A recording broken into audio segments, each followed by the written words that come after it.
حدیث پاک کی راځي یو صحابي راځي نبی وسلم خواته لا ایمان نه راوړ حضرت ته وایي زه ایمان راوړم او په شرط د دې باندې چې مال د زنا اجازه راک د جناب رسول الله صلی الله علیه وسلم مخته څومره عظیم شخصیت ته لیکن حضرت ته فرمایي مال اجازه راک د زنا ال ایمان راوړ صحابه دې څنګه خبره کوي جناب رسول الله صلی الله علیه وسلم فرمایل صبر وکړه حضرت ورته عجیب جمله فرمایلا اتحب لاختك استا خورشته هغه وستا د زړه غواړي چې ستا خور سره بل څه بد کرداري وکړي هغه ورته جواب کوي لا زما زړه دا نه غواړي ورته حضرت فرمایل اتحب لامك استا زړه غواړي چې ستا مور سره څوک بد کرداري وکړي هغه لا زما زړه دا نه غواړي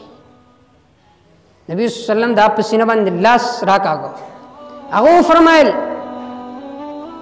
چې زما د زړه نه هغه اراده بالکل ختم شو په خستو اخلاق سره نبی صلی الله علیه وسلم پوک اوس کوم تاسو ته کوئی مونږ به تاسو څنګه جواب ورکړو او نبی صلی الله علیه وسلم په کوم خستو اخلاق سره هغه پوک او به جناب رسول الله صلی الله علیه وسلم دا هغه لپاره دعا وکړه اللهم طهر قلبه وزك نفسه واحسن فرجا اے الله د زړه پاک کی اللهم طهر قلبه زړه پاک کی د شیطانی وسوسې د زړه نه لری کی وزك نفسه د نفس تزکیه کی اور وطهر فرجا اے الله تعالی واحسن فرجا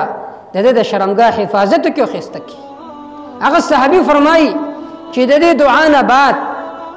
د بل چا په باره کې غلطه اراده خو درکنار زما چې کوم خپل بیبي وا د هغې ته به هم زما د زړه تقاضا نه پیدا کېده دومره جناب رسول الله صلی الله علیه وسلم په ښایستو اخلاقو سره دا معاشره سمه کړې وه